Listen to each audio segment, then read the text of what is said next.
Hi Aries! Ito po si Divine Tarot 888 para sa iyong October kapalaran. General love reading, love message para sa mga Aries. Tingnan natin ang energies connected sa iyo ngayon. So, na-ready ko na actually yung cards mo. And ang nakikita ko dito, may mga frustration ka. Very emotional ka ngayon. Nga pala, it's full moon right now as of the recording of this video. And medyo emotional itong full moon na to kasi it's also a super moon. Kaya ramdam niyo din yung mga energies na yon. At sa nakikita ko dito, frustrated ka, galit ka sa isang sitwasyon, parang na-trigger ka dito. Pero pinipili mong manahimik.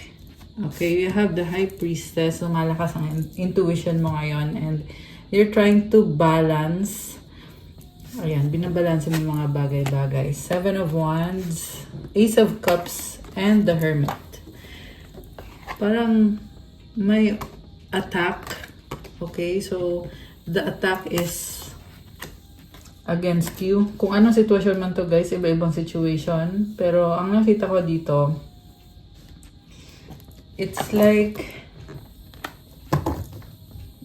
mas gusto mo munang mag-isa ka kasi gusto mong ayusin yung buhay mo, ayusin yung sarili mo. Temperance sa bottom of the deck, patience, Two of Swords. Sabi dito, habaan mo yung pasensya mo. And there is a decision na kailangan gawin. Okay, pero parang feeling mo, wag mo na ngayon. Two of Swords. Okay. So, tingnan natin. Ano ba ang energy ng taong kadil ni Aries ngayon? Okay.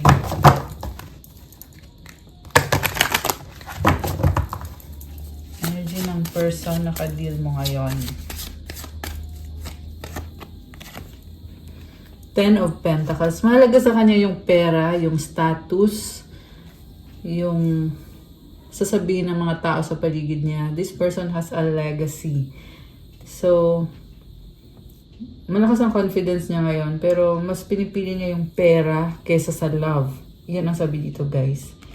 And then, ngayon kasi, itong person mo, oo, gusto ka niya, may feelings siya sa'yo, pero ang nakikita ko is ayaw niya munang harapin yung situation. Okay. So, bakit pinili niya yung pera or yung career? Yan yung tanong, di ba? Tingnan natin.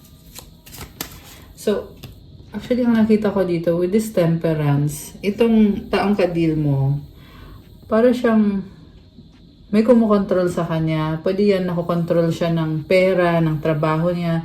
Kaya kailangan mag-focus muna siya. Hindi niya pinupursue or hindi niya priority muna yung love or yung relationship. Kasi may mga kailangan din siyang ayusin. And iniisip ka naman itong taong to. Kaya lang hindi siya makapag-desisyon or hindi siya makaalis sa situation niya. And meron niyang ibang taong involved dito at ayaw niyang madamay ka or ayaw niyang malaman mo kung ano yung pinagdadaanan niya or ano yung sitwasyon niya. King of Wands. So, baka may kadikang fire sign, Aries, Leo, Sagittarius, malakas ang earth sign, Capricorn, Taurus, Virgo. Meron ditong Sagittarius, Pisces, Virgo. Oh, mga mutable sign yung mga andito ngayon sa reading. So, okay, comment kayo kung alin kayo doon. Okay, someone is cheating, dishonest. At, okay, dahangluman. Alam mo itong taong to, nagkakaroon siya ng realization ngayon. Dahil sa panlolokong ginawa niya sa'yo, sinasabi dito, niloko ka niya. At hanggang ngayon, andyan pa rin yung panloloko. Tinitingnan niya ngayon sa ibang anggulo at nare-realize niya na ito na nga yung naging desisyon niya. Pinili niya over you. Mas pinili niya itong karmic na kadil niya kaysa sa'yo. Grabe naman to. Eight of Wands. Merong pag-uusap, travel. Okay. So, ay, grabe. Nag-flip yung card. So, Four of Cups. Nakatingin siya sa salamin at hindi siya masaya. Ibig sabihin, nire-reflect niya. Oh, okay. this person is doing some shadow work. Ibig sabihin, yun na nga, tinatry nga niya ayusin kung ano yung problema sa kanya. Hindi siya masaya sa sitwasyon niya ngayon, sa taong kasama niya ngayon. Okay? Pero ang sinasabi niya dito, pinipili na lang niya na makontento kung sino ang meron siya o kung anong klase ng tao ang meron siya. I feel like may something talaga dito sa kadil niyang karmic kung bakit iniisip niya na okay na lang. Okay na lang daw yung taong yon.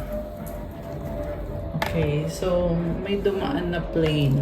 Baka magta-travel kayo guys, or itong person na to ay magta-travel. So 9 of Pentacles is here. This person is very independent. Okay. So, alam mo sa totoo lang, nakikita ko dito, inayos niya yung sarili niya. Gusto niya talaga, andun yung sincerity na sana nga magkaayos kayo or magkaroon ng reconnection ulit sa inyo. At kung sino man tong taong kadil niya, tinatago niya eh. Hindi niya aaminin sa'yo kasi ang gusto niyang mangyari dito is i-prove sa'yo na ikaw yung mahal niya. Okay? High vibe ngayon itong taong to. Maganda yung vibe niya. Pero manloloko pa rin siya. Oo, lumabas dito eh. Niloloko ka niya. Pero, kasi nga, mahal ka naman niya. 9 of Cups. Oh, okay. So, ang nakita ko dito, may mga addictions. Ni-enjoy lang niya yung buhay niya. 3 of Cups. Ayun. So, meron nga siyang kadil na iba dito. Ni-enjoy niya yung life niya. Pero, ikaw yung pinaka-wish niya, pinaka-pangarap niya. Emotional siya ngayon. Okay. Knight of Swords. Oh my gosh. The Tower. Sabi ko na eh. Bago ko buksan yung card na to, na pumasok na sa isip ko yung word na Tower. Ito yun. So, anong ibig sabihin nito? Nagkakaroon ng change itong taong to, nagkakaroon siya ng maturity kasi nare-realize niya yung impact ng ginawa niyang mga desisyon. At nagkakaroon siya ng enlightenment actually. Sobrang intense yung nararamdaman niya. Gusto niya magkaroon ng reconnection sa inyo. So, Ace of Pentacles sa bottom of the deck. Okay, gusto niyang i-protect yung connection niyo. And para lumevel up. Pero, nanlamig ka na ata sa kanya eh. Kasi sa nakita ko dito, pinipili mo din na mag-set ng boundaries with this Queen of Swords energy. May possibility na magkita kayo, mag-usap kayo, pero andun yung boundaries mo. So, hindi ka din naman basta-basta lang pwedeng balikan itong taong to. Unless kung alisin mo na niya yung mga ibang kadil niya at mag-focus talaga siya sa'yo at sa connection na ito. Okay. So, saan papunta itong connection na to? Or ano yung magiging kalalabasan or yung outcome? Okay, nalaglag to. 2 of Cups. Sa totoo lang sabi dito, hindi mo makuhang magalit sa kanya kasi may soulmate connection kayo. So, 2 of Cups is about reconciliation and understanding, mutual understanding. Okay? 6 of Swords. Moving towards calmer waters. So, sabihin na natin, oo, you are setting boundaries. Pero, hinahayaan mo na lang. Parang, maiwas kayo sa conflict. 5 of Pentacles. Okay. So, subconsciously, ramdam mo yung kawalan. Okay? This is a change. You are being independent. Mukhang inaalis mo na sa sistema mo itong taong to. Pero may mga bagay na kailangan mong harapin or kailangan mong baguhin. So, may nakikita ko dito na nagmo-move on and hindi madali sa'yo yung mag-move on. Kasi sabihin na natin, oo, busy ka sa trabaho mo, matalino kang tao, alam mo kung anong priority mo dapat, anong dapat mong gawin sa buhay mo. Pero, ayun na nga, kailangan mong i-release, okay? Kailangan mong i-process yung emotions mo with the Five of Pentacles and the Tower. So, mukhang nasa-challenge ka sa part na yon. King of Pentacles, Ten of Cups. Wow. Alam mo, may naa-attract kang bagong soulmate. The Moon. Okay? Sabi dito, meron kang na-attract na bagong soulmate. Pero andun pa rin yung feeling dito na, na malungkot. Malungkot na hindi naging successful yung connection na to. And with the Moon, it's very amplified. It's, intense. Ayan, full moon. Full moon energy. Very intense. Pero, like I said, yun nga, parang ini-ignore na lang yung feelings. Also, lumabas dito yung person na in love siya sa'yo at sobrang intense ng feelings niya sa'yo. Nakikita ko obsessed sa'yo itong taong to. Oh my gosh. Diba kakasabi ko lang obsessed? Dito yung the Devil card. And the Five of Swords. Alam mo, ramdam niya dito na wala nang chance, pero for some reason, obsessed pa rin siya sa'yo. Oh my gosh. Niloko ka niya. Oh my gosh. So, grabe. Niloko ka niya at iniwasan ka lang niya. Ganun yung ginawa nitong taong to. Pero ngayon, ang nangyayari is, gusto niya mag-heal, gusto niya i-prove sa'yo na magbabago siya. Kaya nagsastock siya sa'yo with this Page of Swords. Hoping na makasagap ng impormasyon. Gusto niyang malaman kung anong nararamdaman mo, iniisip mo, kung nag-heal ka ba, ano bang energy mo. Ganun yung iniisip nitong taong to. So, sobrang guilty siya. Guilty sa panloloko sa'yo. Knight of Cups, and sa bottom of the deck is a Page of Pentacles. Gusto niya mag-sorry sa'yo, pero hiyang-hiya siya. Yung sabi niya dito na kailangan ka niya. So, Eight of Pentacles and the Ace of Wands. Naghihintay siya. So, naghihintay and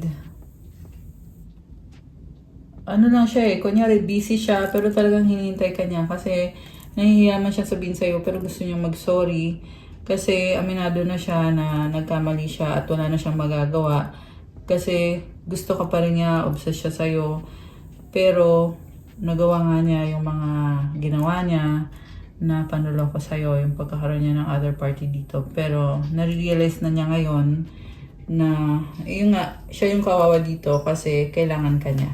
Okay? On the other hand, ikaw naman, parang nawala ka na talaga sa eksena kasi sa nakita ko dito, siya yung nagsustok sa'yo at naghihintay sa'yo. Okay? Hinihintay ka na. The Fool. Gusto niya magsimula kayo ulit, kahit daw magmukha siyang tanga. Ayan, 12, 22. So, 222 angel numbers and also 123 angel numbers are on the screen. So, parang feeling niya dito na kailangan na niyang unti-untiin na mag-effort kasi gusto niya talagang makipag-ayos sa'yo. So, pero guys, Four of Wands. Okay. Baka magkita kayo kasi ang gusto niyo mangyari is magkaroon ng reconciliation sa'yo, and this is like intimate na energy, very passionate. So remember, super moon, full moon in Aries right now, very passionate yung energy. Kaya yan din yung lumabas na energy dito na very passionate sa'yo itong person na ka-deal mo. Okay, anything else? Page of Cups, Five of Cups. So, baka bigla siyang mag-message sa'yo at yung message na yun ay malungkot. Okay, kung hindi man siya mag-message sa'yo, yan yung nararamdaman niya na malungkot siya, nanghihinayang siya, nadadown siya, emotional, and andyan pa rin siya eh. Yan ang sabi dito, andyan pa rin siya at nalulungkot siya. So, if you're thinking na, kasi no contact situation yung nakikita ko eh. Although some of you meron namang communication. So, if you're thinking na tuluyan ng nanahimik itong taong to, sinasabi dito, andyan pa rin talaga siya. At malungkot siya ngayon. So, I wanna check some oracle cards. Ano po bang mga energies connected sa'yo at sa taong to?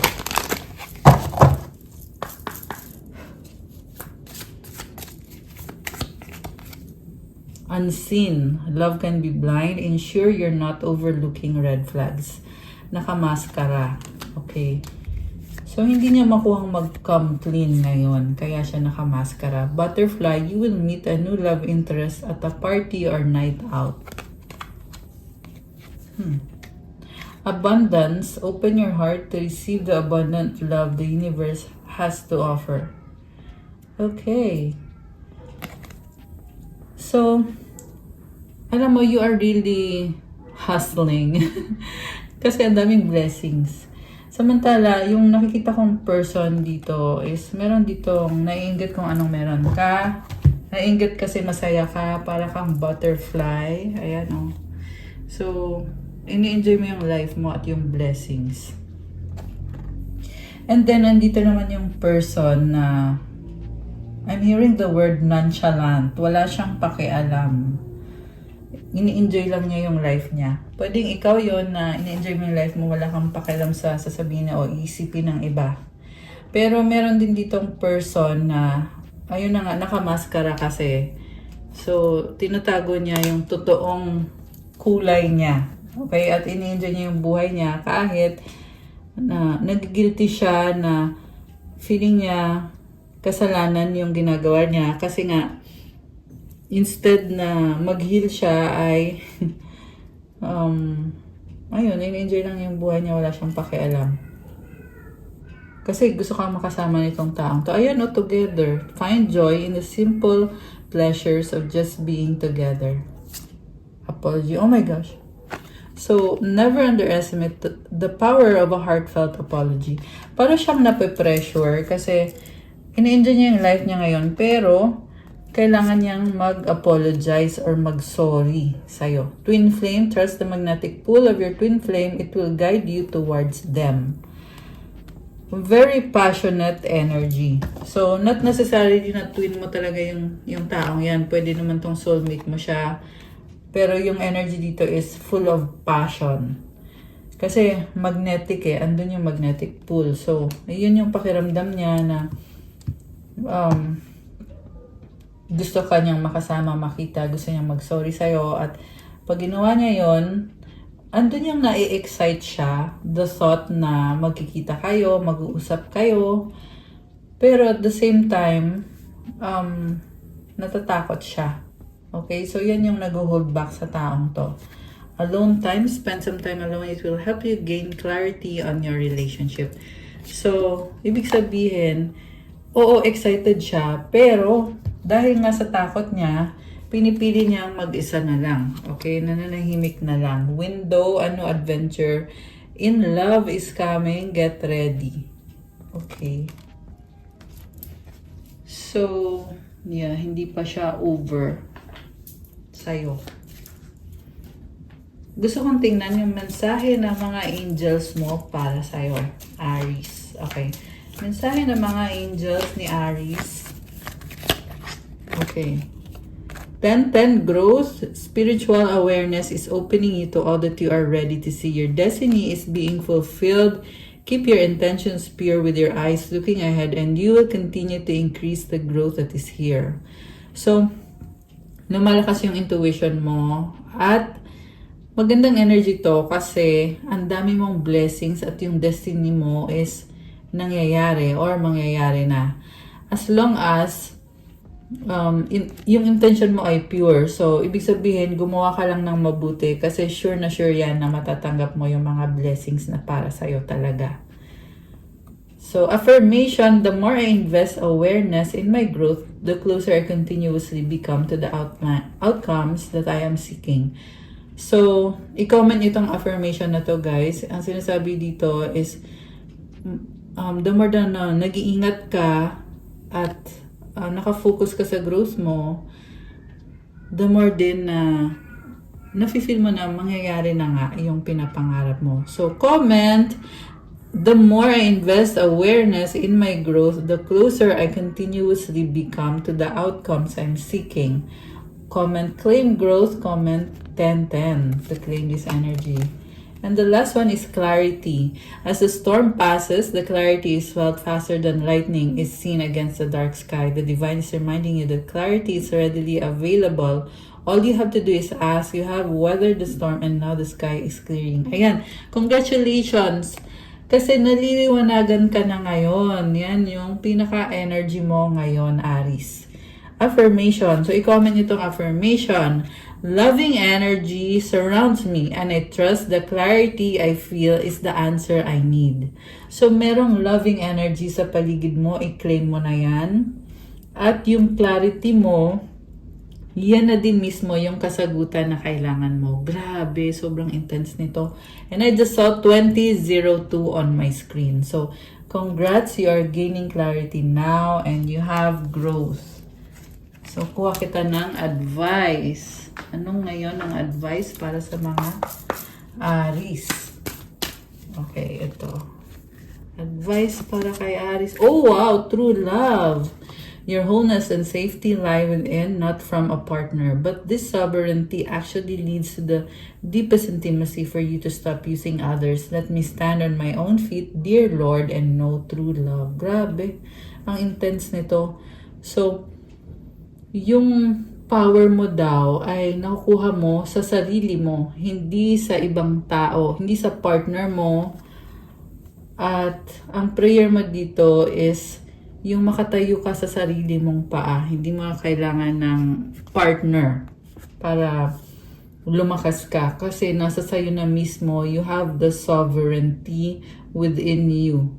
You are whole and you are safe within. Grabe, ang ganda ng message.